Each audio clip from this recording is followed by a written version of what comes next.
America అధ్యక్ష ఎన్నికల్లో ఎవరు గెలిచినా కూడా సంబరాలు మాత్రం భారత్లోనే జరుగుతున్నాయి. ఎందుకంటే మనం అమెరికా వీసా కోసం అమెరికా యూనివర్సిటీల్లో సీటు కోసం పడిగాపులు పడుతూ ఉంటాం. కానీ ఇప్పుడు మన వాళ్ళు అగ్రదేశాలనే ఏలేస్తున్నారు.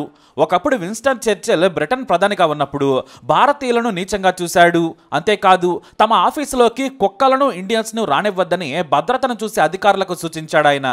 వారు ఏకంగా చర్చిల్ కోరిక మేరకు dogs and Indians not allowed అని బోర్డు కూడా పెట్టేశారు. కానీ ఏం జరిగింది? రిషి సునాక్ పీఎం అయ్యాక మొదటి రోజు తన భార్యతో కలిసి వారి కుక్కను కూడా తీసుకుని పీఎం ఆఫీసులోకి అడుగు పెట్టేశారు. తమను పాలించేందుకు మీకే శక్తి ఉందని అందరూ కూడా ఇండియన్ ఎన్నుకున్నారు.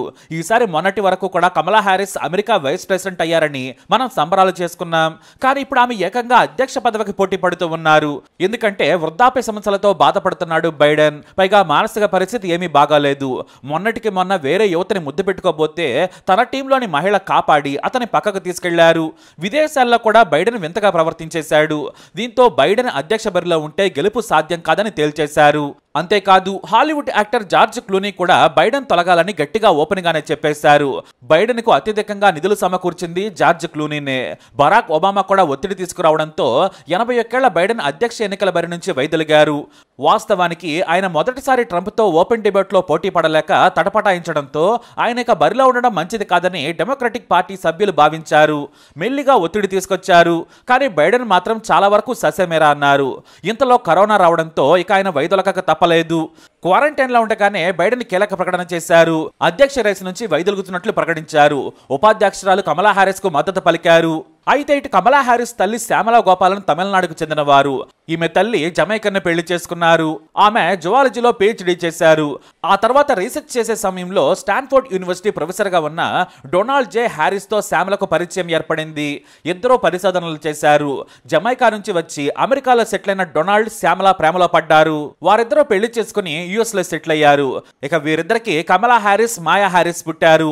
శ్యామలనే తనకు ఇష్టమైన కమలా పేరును భర్తతో కలిపి పెట్టారు. చిన్న కూతురికి తండ్రి ఇష్టంతో పేరు పెట్టారు. అలా కమలా హ్యారిస్ ఆఫ్రికన్ అమెరికన్ అయ్యారు. కానీ ఆమె భారత్తో సంబంధాలు మాత్రం తెంచుకోలేదు. ఆమె మీద తల్లి ప్రభావం ఎంతో ఉంది. చాలాసార్లు తమిళనాడు నుంచి తన అమ్మమ్మ కూడా వెళ్లారు. యుఎస్ లో అమ్మమ్మ చేతుల మీదుగా పెరిగారు కమలా హ్యారిస్. అందుకే భారతీయ విలువలు ఆమెకు బాగా తెలుసు. చిన్నప్పటి నుంచి చదువులో కమలా హ్యారిస్ చాలా చురుకు. తల్లి ప్రభావం కూడా ఎక్కువే. దీంతో చదువుకునే వరకు ఆమె వదిలిపెట్టేవారు కాదు. ఎంతో కష్టపడి చదివారు ఆమె. హోవర్డ్ యూనివర్సిటీ నుంచి లా డిగ్రీ పొందిన తర్వాత లా ప్రాక్టీస్ చేశారు. లాయర్ గా కూడా ప్రాక్టీస్ పూర్తయింది. పలు ప్రఖ్యాత సంస్థల్లో పనిచేశారు. కాలిఫోర్నియా అసెంబ్లీ స్పీకర్ నుంచి ఏకంగా శాన్ ఫ్రాన్సిస్కో డిస్ట్రిక్ట్ అసిస్టెంట్ అటార్నీగా పనిచేశారు. ఎన్నో చట్టాలు, హక్కుల మీద ఆమె పోరాడారు.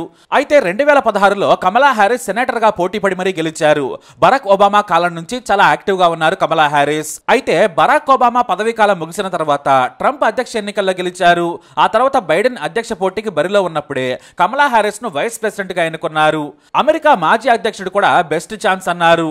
మళ్ళీ రెండవసారి బైడెన్ పోటీ పడుతూ ఉండగా ఆయనకు వయసు రీత్యా ఆరోగ్య సమస్యలు వెంటాడుతూ ఉండడంతో అందరూ ఒత్తిడి చేయడంతో బరి నుంచి తప్పుకున్నారు. తాను కమలా హ్యారిస్ ను బలపరుస్తున్నానని చెప్పారు బైడెన్. ఇటు డెమోక్రటిక్ పార్టీ సభ్యులు కూడా కమలా హ్యారిస్ కంటే అనుభవజ్ఞులు లేరని ప్రకటించేశారు.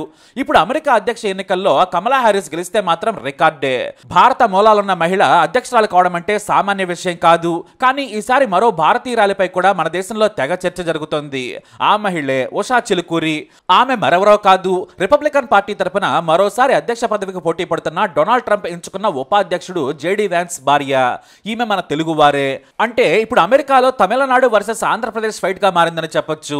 ఎలాగంటే కమలా హ్యారిస్ ను ఓడించాలని ఉషా చిలుకూరి, ఆమె భర్త JD వ్యాన్స్ తెగ ప్రచారం చేసుకున్నారు. ఇక ఇద్దరు భారతీయ మూలాలున్న వారే.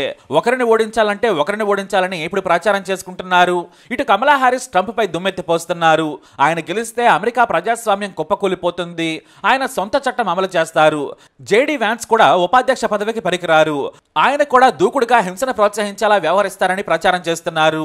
ఇటు JD వ్యాన్స్, ఉషా మాత్రం దేశం మొత్తం తిరిగి ట్రంప్ ని గెలిపించేందుకు ప్రయత్నిస్తున్నారు. అంతేకాదు భారతీయుల మద్దతును కూడా ఉషా కూడగడుతున్నారు. అయితే ఉషా కేవలం ఉపాధ్యక్ష పదవికి పోటీ పడుతున్న JD వ్యాన్స్ భార్య మాత్రమే. కానీ కమలా హారిస్ మాత్రం ఏకంగా అధ్యక్ష బరిలో నిలిచారు. ఇక ఈ రెండు పార్టీల నుంచి కూడా హోరాహోరీ ఫైట్ జరుగుతోంది. ఇక ఇద్దరు భారతీయ మూలాలున్న వారి ప్రచారం కూడా ఇక్కడ ఆసక్తికరంగా సాగుతోంది. అయితే కమలా హారిస్ వ్యక్తిగత విషయాలకు వస్తే ఆమె డౌగ్ అనే మూవీ ప్రొడ్యూసర్ ను పెళ్లి చేసుకున్నారు. ఇతను ఓ సినిమా నిర్మాత, కొన్ని సినిమాలకు సహ నిర్మాతగా మరికొన్నింటిని కూడా నిర్మించారు. అయితే ఓ వేడుకలో వారి పరిచయం ప్రేమకు దారితీసింది. పైగా డౌగ్ అప్పటికే పెళ్లై భార్యకు విడాకులు ఇచ్చి ఒంటరిగా ఉంటున్నాడు. అయితే 2014లో పెళ్లి చేసుకున్నప్పుడు తన భర్త మొదటి భార్యకు కలిగిన పిల్లలను కూడా తన పిల్లలుగానే ఆమె ప్రకటించారు. నేను స్టెప్ మామ్ గా పిలిపించుకోవడానికి ఇష్టపడను, అమ్మగానే పిలవాలని ఆమె చెప్పారు. వారి పిల్లలు కోల్ ఎల్లాలకు ఇప్పుడు 25 ఏళ్లు. కమలా హారిస్ తోనే వారు ఎక్కువగా గడుపుతారు. ఇంకా చెప్పాలంటే తమ కన్నతల్లి కంటే కమలా హారిస్ నే ఎక్కువగా ఇష్టపడతారని చెప్పొచ్చు. అందువల్లే ఇక తాను కూడా పిల్లలను కనాలని అనుకోలేదు, సంతానానికి దూరంగా ఉన్నారు. వారినే సొంత పిల్లలుగా చూసుకుంటున్నారు. ఇక రాజకీయాలపై ఆమె దృష్టి ఎక్కువగా పెట్టారని చెప్పొచ్చు. కానీ ఆమెకు అనుకోని అదృష్టం ఇప్పుడు వచ్చింది. ఎందుకంటే ఇప్పుడు బైడెన్ తప్పుకోవడంతో ఆమెకు మొదటి మహిళా అధ్యక్షురాలయ్యే అవకాశం దక్కింది. అంటే ఓ రికార్డ్ క్రియేట్ చేయొచ్చు అనమాట. కానీ ఆమె ట్రంప్ను ఓడించగలరా అనేది ఇప్పుడు అమెరికాలో జరుగుతోన్న పెద్ద చర్చ. మామూలుగా అయితే ట్రంప్ పై అమెరికన్లు, మరీ ముఖ్యంగా వలస వచ్చిన వారు ఆఫ్రికన్ అమెరికన్స్ చాలా ఆగ్రహంగా ఉన్నారు. అంతేకాదు కొన్ని దేశాలపై ఆయన తీరు కూడా నచ్చడం లేదు. చైనాను ఆయన ఎదుర్కొనేందుకు అస్సలు ఇష్టపడరు, రాజీ మార్గాన్ని అనుసరిస్తారు. ఈ మధ్య తైవాన్ను తాము కాపాడాలంటే తమకు భారీగా కప్పం కట్టాలని డిమాండ్ చేశాడు. నిస్సిగ్గుగా వ్యవహరించిన ట్రంప్ తీరును ఆ దేశ మీడియా ఏకిపారేసింది. చైనాకు లొంగిపోవాలనుకుంటున్నారని దుయ్యబట్టింది. తైవాన్ అమెరికా నుంచి లక్షల కోట్ల విలువైన ఆయుధాలు కొంటోంది. అయినా కూడా చీప్ గా మాట్లాడేశారు ఆయన. ఇదొకటే కాదు, చాలా విషయాల్లో ఆయన నిర్ణయాలు అమెరికన్స్ కి నచ్చవు. అందుకే ట్రంప్ ను 2020 ఎన్నికల్లో అమెరికన్లు చిత్తుగా ఓడించేశారు. మళ్ళీ ఆయన ఇప్పుడు పోటీకి దిగారు. అయినా కూడా ఎన్నో కోర్టు కేసులు, అవినీతి, మహిళలతో అక్రమ బంధాలు వెంటాడుతూనే ఉన్నాయి. కింది స్థాయి కోర్టులు ఆయన పోటీగా అనర్హుడిగా ప్రకటించాయి. కానీ సుప్రీం కోర్టుకు వెళ్లి అనుమతి తెచ్చుకున్నారు ట్రంప్. అమెరికా ఎన్నికల్లో ఎవరు గెలుస్తారో ఇప్పుడు చెప్పలేని పరిస్థితుల్లో ఉండగానే ఇక్కడ అనూహ్య పరిణామాలు చోటు చేసుకుంటున్నాయి. అందులో ముఖ్యంగా ఒకటి ట్రంప్ పై హత్యాయత్నం, రెండవది వయసు భయపడడంతో బైడెన్ తప్పుకోవడం. ఇప్పుడు ట్రంప్ పై హత్యాయత్నం జరగడంతో భారీగా ఆయనకు మద్దతు పెరిగింది. ట్రంప్ కు బైడెన్ గట్టి పోటీ ఇస్తారనే ప్రచారం జరిగింది. కానీ ఇప్పుడు పరిస్థితులు మారిపోయాయి. ఇప్పుడు కమలా హారిస్ కి కనీసం ప్రచారం కూడా చేసుకునే సమయం లేకపోవడంతో ఆమెకి ఇది నెగిటివ్ గా మారింది. ఆమెను ట్రంప్ సులభంగా ఓడిస్తారనే ప్రచారం జరుగుతోంది. ఎందుకంటే మొదటి నుంచి తానొక విధానంతో ప్రచారం చేసుకుంటూ వెళుతున్నారు. ఈ మధ్య హత్యాయత్నం నుంచి బయటపడడంతో భారీగా ట్రంప్ పై సానుభూతి కూడా పెరిగింది.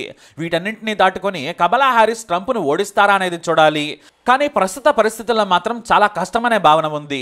కాకపోతే ఆఫ్రికన్ అమెరికన్స్ సహా వలస వచ్చిన వారంతా కమలా హారిస్ కు మద్దతుగా నిలుస్తున్నారు. మరోవైపు ట్రంప్ ఉపాధ్యక్ష అభ్యర్థి జేడీ వ్యాన్స్, అతని భార్య ఉషా చిలుకూరి కూడా గట్టిగానే ప్రచారం చేస్తున్నారు. ట్రంప్ ని గెలిపించాలని ప్రచారం తీవ్రం చేశారు. ఉషా చిలుకూరి కూడా తన తోటి భారతీయ మూలాలున్న కమలా హారిస్ ను ఓడించేందుకు భారీగా నిధులను కూడా సేకరిస్తున్నారు. అయితే ఇక్కడ ఎవరు గెలిచినా కూడా మన భారతీయులు మాత్రం సంబరాలు చేసుకోవచ్చు. ఎందుకంటే కమలా హారిస్ గెలిస్తే ఏకంగా యుఎస్ ప్రెసిడెంట్ అవుతారు. ఇటు ట్రంప్ గెలిస్తే మన భారతీయ మూలాలున్న ఉషా భర్త జేడీ వ్యాన్స్ వైస్ ప్రెసిడెంట్ అవుతారు. మొత్తానికి బయట దేశంలో కూడా మన వాళ్లే పోటీ పడుతుండడం శుభ పరిణామం.